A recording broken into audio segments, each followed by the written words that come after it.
Bonjour et bienvenue dans le Flash Info. Le président Alassane Ouattara est à Bruxelles, en Belgique, dans le cadre du 6e sommet Union européenne-Union africaine. Un voyage qu'il met également à profit pour des rencontres utiles.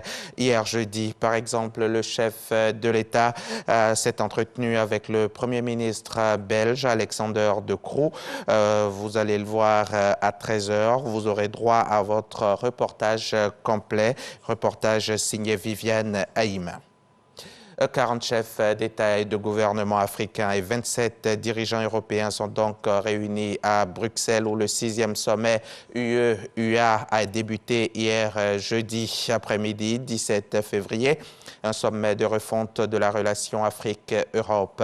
Les enjeux et les besoins sont colossaux. Les dirigeants se retrouvent 2 jours autour de tables rondes thématiques pour élaborer une série de projets concrets dans tous les domaines. En revanche, l'évolution de l'engagement européen au Sahel n'a pas vraiment été évoquée.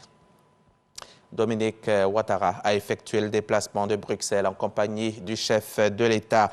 Sur place, la Première Dame a visité l'hôpital universitaire des enfants Reine Fabiola de Bruxelles, un établissement spécialisé dans la prise en charge de soins pédiatriques de la naissance à l'adolescence. Dominique Ouattara s'y est imprégné de l'expérience de cet hôpital en vue d'une collaboration future avec l'hôpital Mère-Enfant de Bingerville. Depuis Bruxelles, le reportage de Mahama Traoré. L'hôpital universitaire des enfants Reine Fabiola de Bruxelles existe depuis 1986 avec une capacité d'accueil de 183 lits.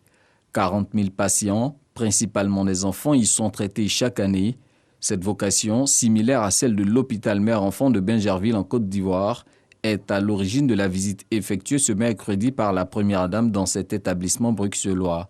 Une sorte d'immersion pour Dominique Ouattara, afin de s'imprégner des meilleures pratiques médicales qu'expérimente cet hôpital depuis plus de 30 ans dans le traitement des pathologies liées aux enfants.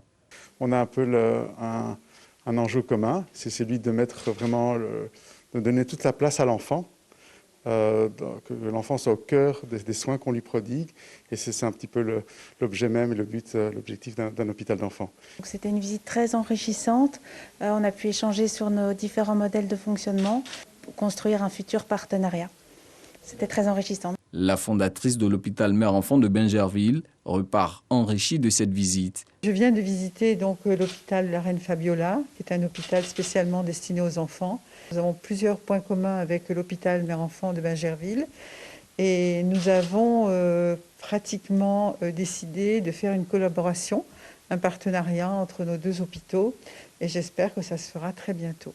L'un des axes de cette future collaboration pourrait être la pédopsychiatrie, déjà pratiquée par l'hôpital universitaire des enfants Reine Fabiola de Bruxelles. Cette discipline scientifique vise à améliorer la santé mentale des enfants et des adolescents, tout en favorisant leur bien-être et leur épanouissement au sein de la société. Les Libyens, eux, ont commémoré hier jeudi le 11e anniversaire du début de leur soulèvement contre Muammar Kadhafi, une commémoration dominée par l'inquiétude alors que les hostilités entre les mouvements rivaux risquent de reprendre. Depuis 2011, le pays passe d'un pouvoir de transition à un autre sans jamais sortir du chaos. Miné déjà par les divisions, Tripoli se retrouve depuis le 10 février avec 2 premiers ministres. Les acteurs clés des 2 régions rivales se sont alliés pour défendre leurs intérêts communs et éloigner Abdelhamid Dbeibah du pouvoir. Ce dernier dit ne vouloir céder sa place qu'à un gouvernement issu du scrutin.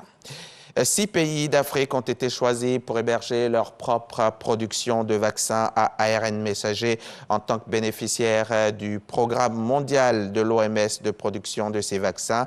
C'est ce qu'a annoncé l'Organisation mondiale de la santé. L'Afrique du Sud, l'Égypte, le Kenya, le Nigeria, le Sénégal et la Tunisie ont été choisis par l'OMS donc afin de permettre au continent africain qui a eu un accès restreint aux vaccins anti-Covid de fabriquer ses propres vaccins pour lutter contre la pandémie de coronavirus et d'autres maladies. Plusieurs pays européens lèvent successivement la plupart de leurs restrictions anti-Covid. Le gouvernement portugais a annoncé hier jeudi qu'il ne sera bientôt plus nécessaire de présenter un pass sanitaire pour pouvoir séjourner dans les hôtels ou un test négatif pour entrer dans les boîtes de nuit. Le Portugal emboîte ainsi le pas d'autres pays comme l'Autriche ou la Suisse. L'Allemagne aussi assouplira ses restrictions anti-Covid d'ici le 20 mars, et ce malgré plus de 200 000 nouvelles contaminations par jour. On se retrouve à 13h pour le journal.